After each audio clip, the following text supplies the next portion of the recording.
사도행전 3장 11절로 26절까지 저와 여러분들이 한 절씩 교독하겠습니다.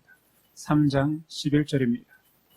나은 사람이 베드로와 요한을 붙잡으니 모든 백성이 크게 놀라며 달려나아가 솔로몬의 행각이라 불리우는 행각에 모이거늘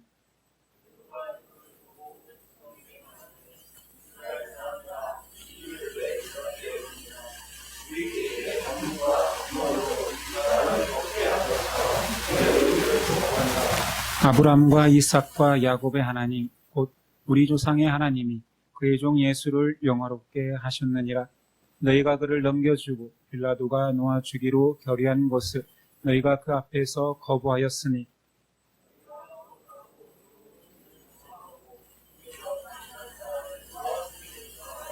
생명의 주를 죽였도다. 그러나 하나님이 죽은 자 가운데서 그를 살리셨으니 우리가 이 일의 증인이라.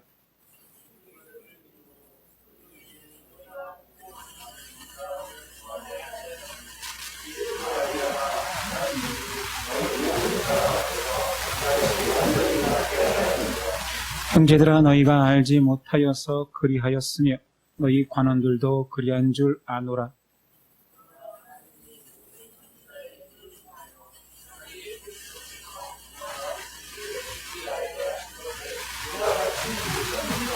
그러므로 너희가 회개하고 돌이켜 너희 죄 없이 함을 받으라. 이같이 하면 새롭게 되는 날이 주 앞으로부터 이를 것이요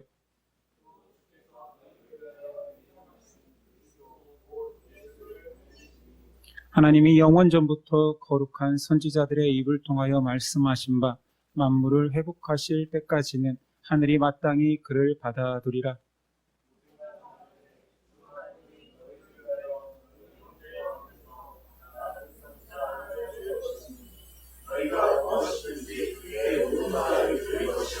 누구든지 그 선지자의 말을 듣지 아니하는 자는 백성 중에서 멸망받으리라 하였고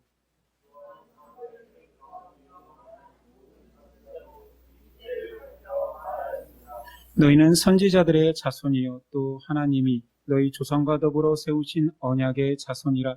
아브라함에게 이르시기를 땅 위의 모든 족속이 너희 씨로 말미암아 복을 받으리라 하셨으니 하나님이 그 종을 세워 복 주시려고 너희에게 먼저 보내사 너희로 하여금 돌이켜 각각 그 악함을 버리게 하셨느니라. 아멘. 오늘 말씀의 제목은 예수 이름의 권능. 오늘 말씀은 베드로의 두 번째 설교 내용입니다.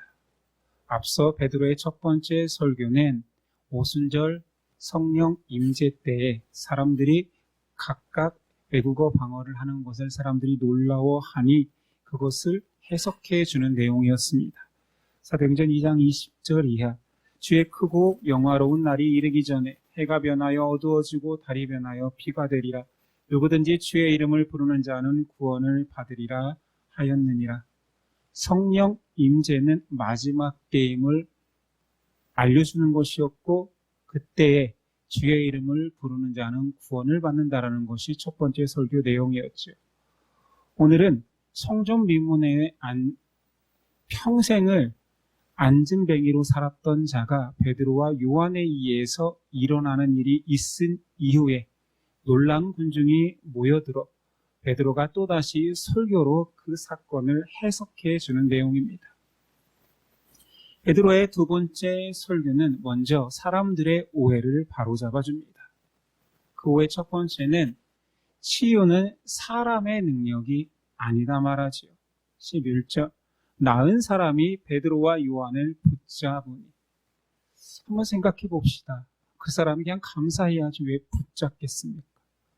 첫 번째 이유는 아마 너무 감사하고 감격하여서 그냥 붙잡고 제가 사도님들을 따라다니겠습니다. 이런 것일 수도 있고요. 두 번째는 평생의 장애로 살았다 일어났지만 실감나지 않는 것입니다. 믿어지지 않아서 그들이 떠나버리면 자신이 또 안진뱅이가 될까 두려워 붙든 것일 겁니다. 그렇게 기적을 경험한 안진뱅이가 사도들을 붙들고 그 사건을 목격한 수많은 사람들이 모인 장소에서 베드로는 선포하는 거지요. 치유의 능력은 나에게서 나온 것이 아닙니다. 16절. 그 이름을 믿음으로 그 이름이 너희가 보고 아는 이 사람을 성하게 하셨나니 예수로 말미암아 난 믿음이 너희 모든 사람 앞에서 이같이 완전히 낫게 하였느니라. 단호하게 고백합니다. 이것은 내 능력이 아니다. 사람들은 지금 오해하기 십상입니다. 어떤 사람이 기도로 사람을 낫게 했구나. 일반적으로 치유에 대해서 또 다른 오해 하나는 기도하는 사람의 간절한 결과가 치유라고 여긴다는 것입니다. 오늘날 교회 안에도 자신이 되었던 가족이 되었던 간절하게 낫기를 기도하는 사람들이 많습니다. 문제는 그렇게 간절히 기도했음에도 치유받지 못하면 생깁니다. 자신이 치유받지 못하면 이렇게 생각하기 쉽지요. 이 병이 내가 믿음이 없어서 낫지 못했구나. 다른 사람을 위해서 기도할 때 오해하는 것은 내 기도가 부족해서 내 가족이 병이 낫지 않는구나. 이기적인 사람은 이렇게도 생각하는 것 같아요. 내가 누구에게 안수를 받았는데 저 안수자가, 목사가 어떤 기도 원장이 능력이 없어서 내 기도가 낫지 않는구나. 이게 얼마나 잘못된 생각입니까?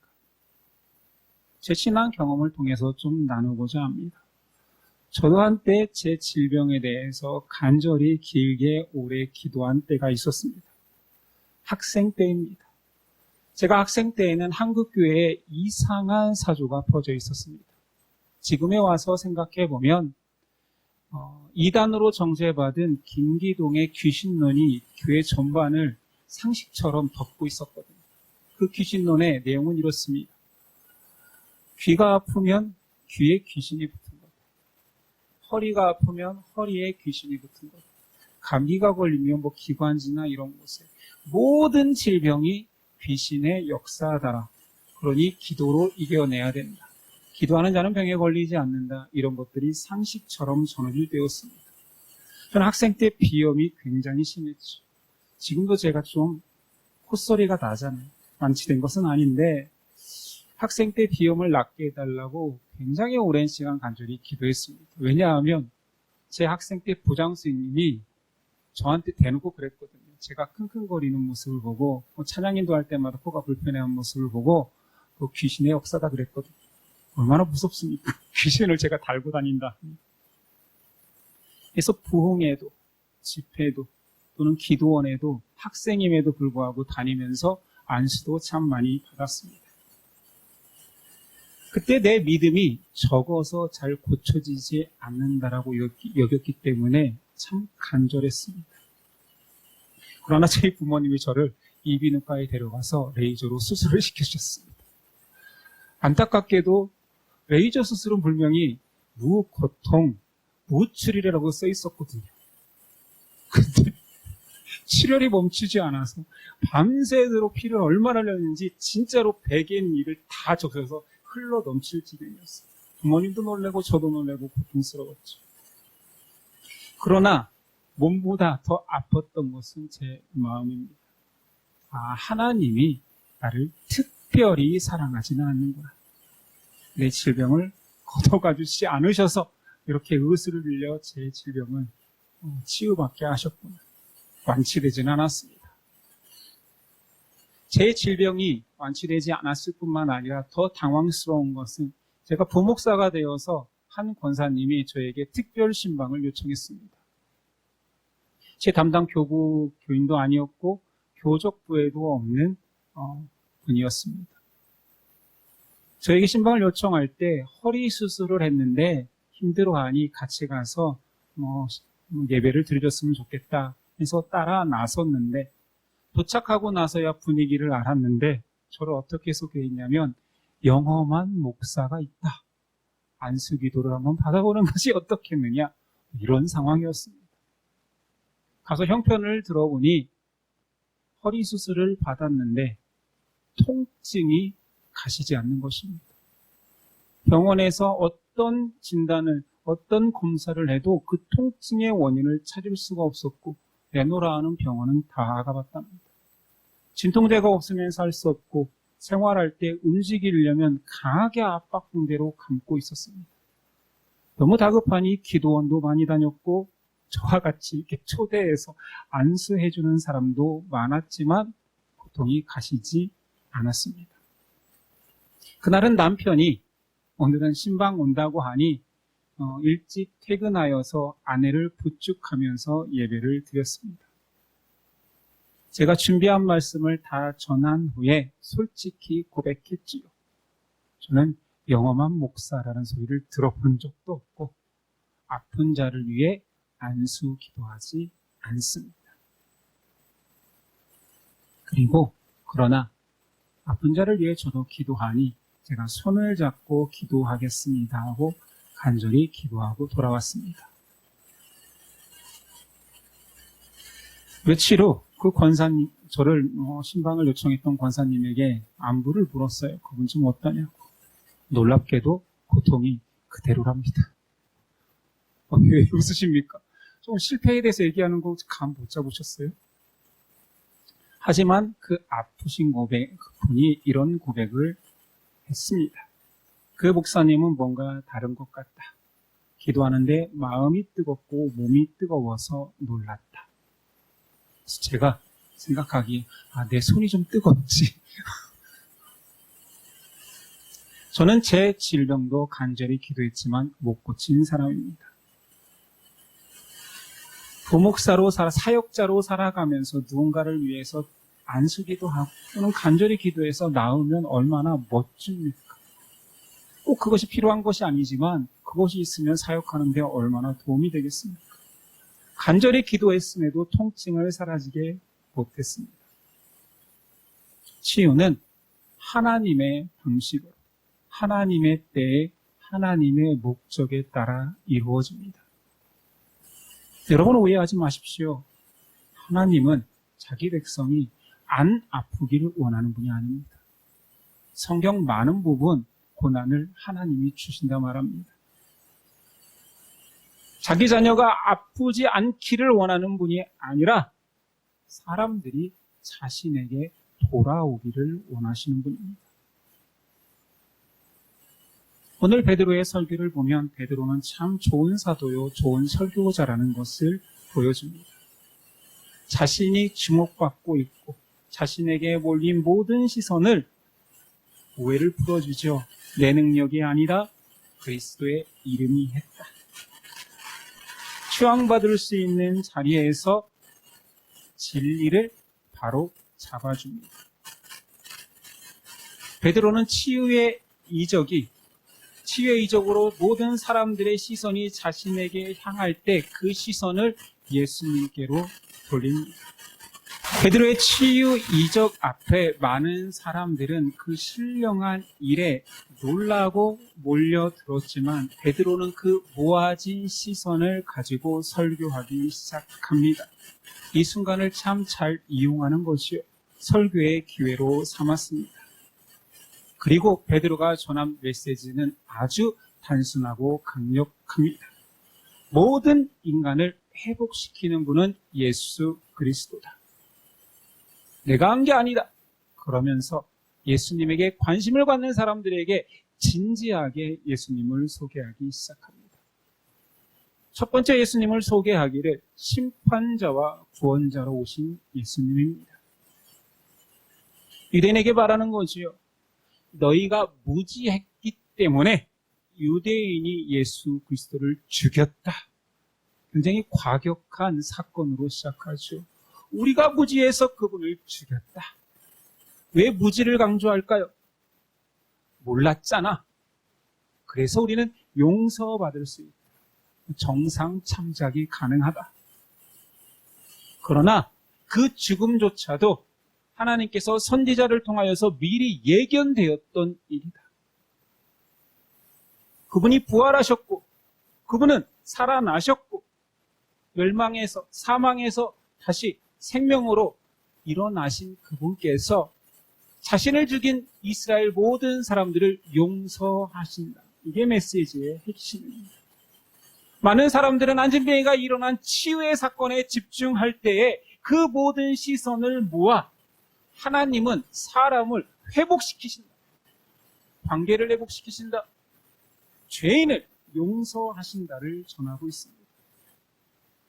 두 번째 소개의 내용은 구약 선지자들이 예언한 메시아가 바로 예수라 말하고 있습니다. 유대인들은 율법에 능통한 자들입니다. 그들에게 율법은 생명과 같이 여기는 것들이었기 때문에 율법 말씀을 이야기는 다 알고 있습니다. 모세의 예언을 인용합니다. 22절이 모세가 말하되 주 하나님이 너희를 위하여 너희 형제 가운데서 나 같은 선지자 하나를 세울 것이니 너희가 무엇이든지 그의 말을 들을 것이라. 누구든지 그 선지자의 말을 듣지 아니하는 자는 백성 중에서 멸망받으리라 하였고, 모세가 우리를 구원할 한 선지자, 그 선지자가 온다 하였는데 그분이 예수다 전하고 있습니다. 또한 성경을 인용하면서 사무엘과 수많은 선지자들이 예언하였던 그 말씀 속에 예수 그리스도의 순환과 부활이 기록되어 있다. 우리가 알고 있는 그 성경 속에 우리가 기다리고 있는 그 메시아가 바로 예수다 전하고 있습니다. 세 번째 소개는 이스라엘 사람들 속에 소망인, 가장 큰 소망인 아브라함의 언약을 언급합니다.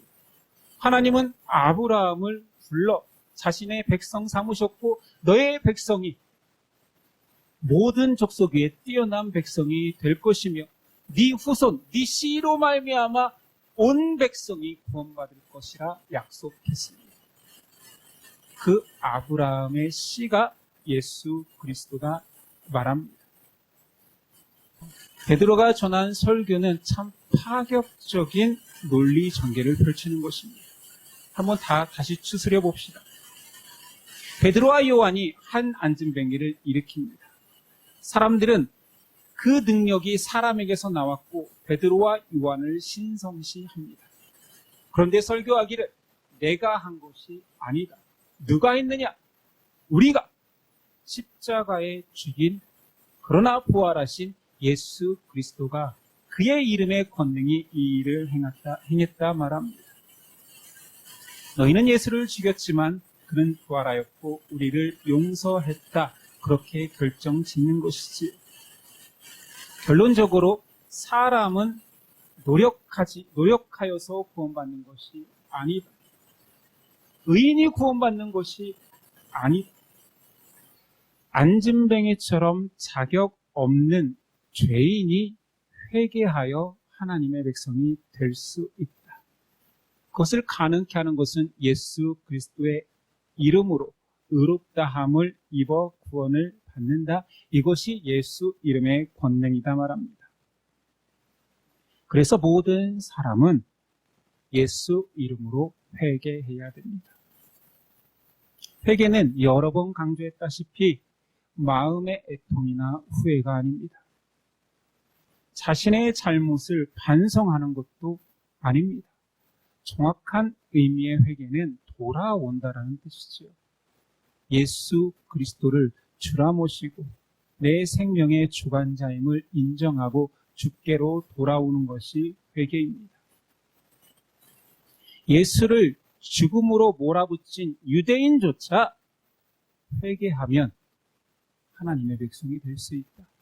예수 이름의 권능이 그를 용서한다 말하고 있습니다. 이것이 회개지. 안진뱅이가 일어난 기적보다 놀라운 하나님의 용서의 기적으로 베드로가 초대한 것입니다. 안타깝게도 한국 교회에 이 회개 자체가 많이 강조되지 않습니다. 어느 순간부터 회개보다는 축복이 강조되죠. 물론 저도 반성해야 될 것입니다. 여러분 교회에 와서 요즘 회개하라. 천국이 가까웠다. 회개하지 않으면 지옥 간다. 제가 여러분에게 호면하기를 회개하십시오. 그 따위로 살면 안 됩니다. 위험합니다. 죽습니다. 이런 말씀 들어보셨습니까? 회개 빠진 복음은 없습니다.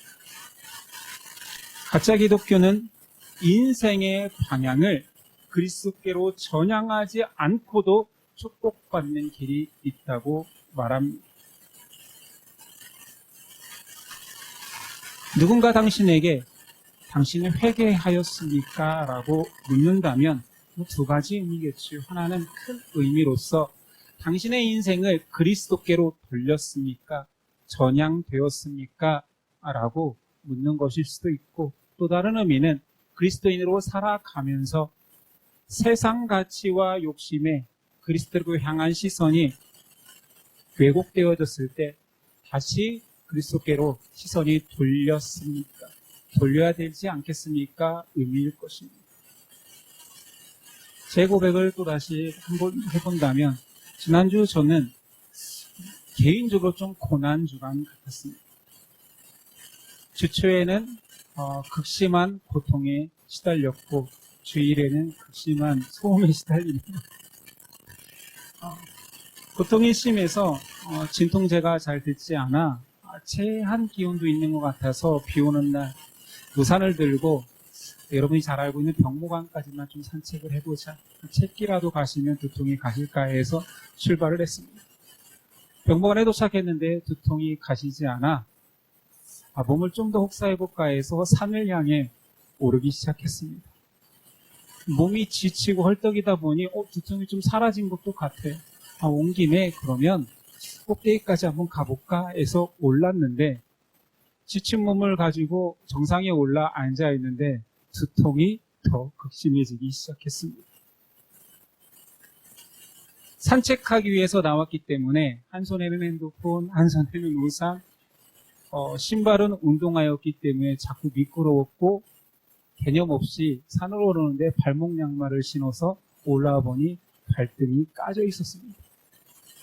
순간 어이없게도 119에 전화해야 되나 이런 생각도 했습니다.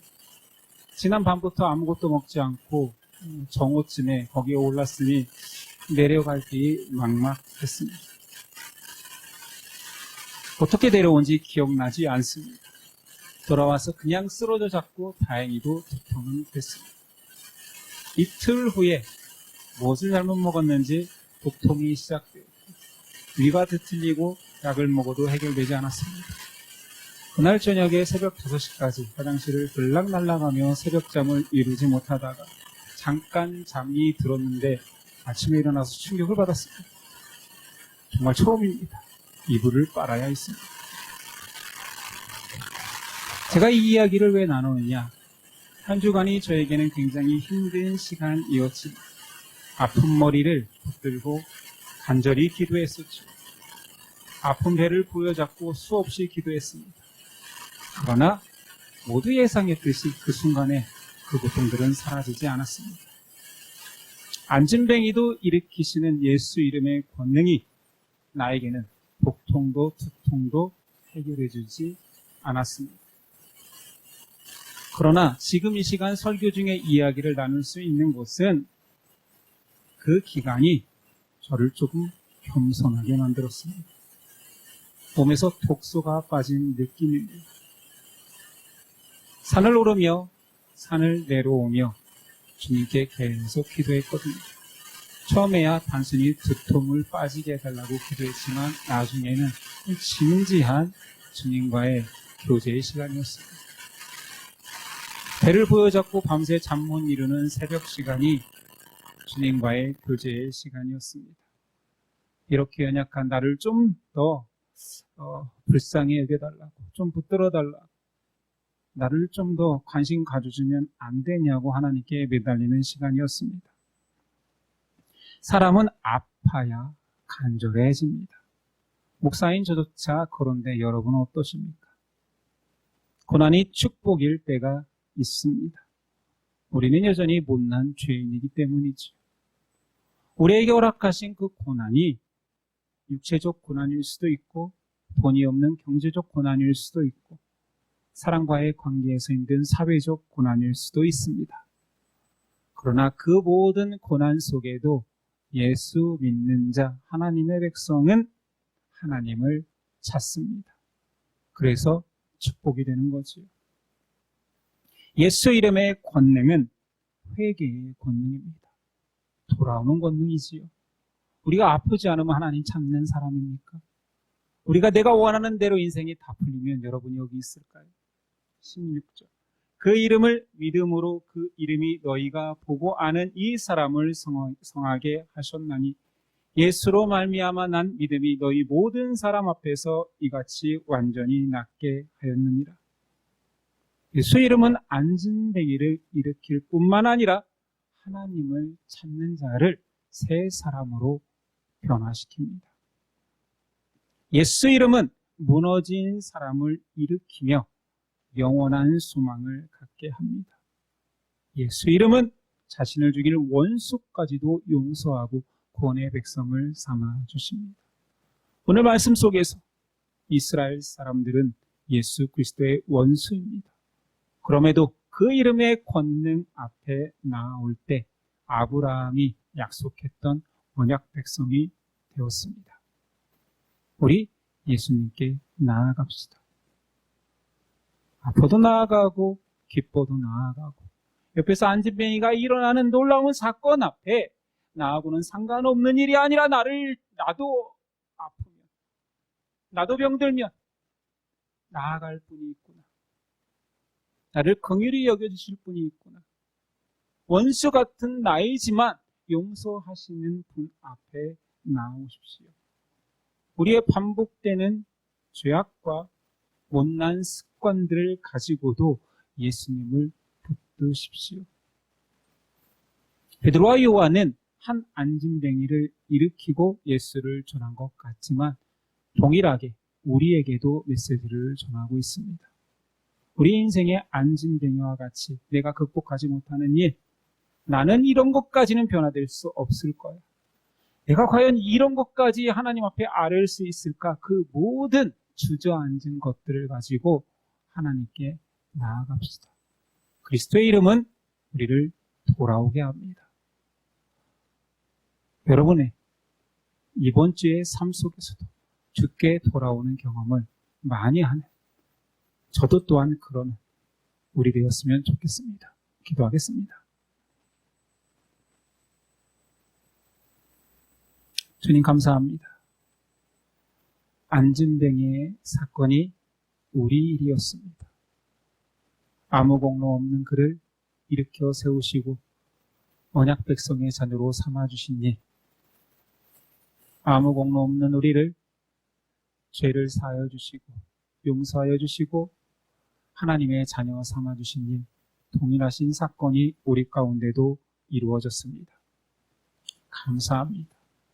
기뻐 뛰며 찬양하는 모습이야 할진데 우리는 축복을 오해하여서 더 갖고 더 형통하고 더 건강한 것만이 하나님의 은혜인 것처럼 착각하고 있지는 않습니까?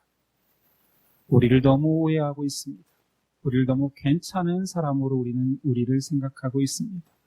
여전히 원수 같은 죄인인데, 여전히 고난이 없으면 하나님을 바라보지 않는 못난 자녀들인데, 하나님, 주께로 돌아오는 권능이 예수 이름 안에 있사오니 고난 당했을 뿐만 아니라 고난 없을 때에도 예수 이름 앞에 나아오는 회개하는 우리들에게 하옵소서. 더 사랑하지 못함이 안타까운 회개의 기도가 되게 하옵소서. 힘들어하는 형제를 위해 더 손 내밀지 못하였던 내 마음을 회개하여 그리스도의 마음으로 변화되게 하옵소서. 힘든 자들을 보며 같이 마음을 공유하지 못했던 문드러진 내 감정들이 회복되어 그리스도의 마음으로 사람을 사랑할 수 있도록 도와주옵소서. 이 모든 것들을 회복시키고 일으키신 예수 그리스도의 이름으로 기도드립니다. 아멘.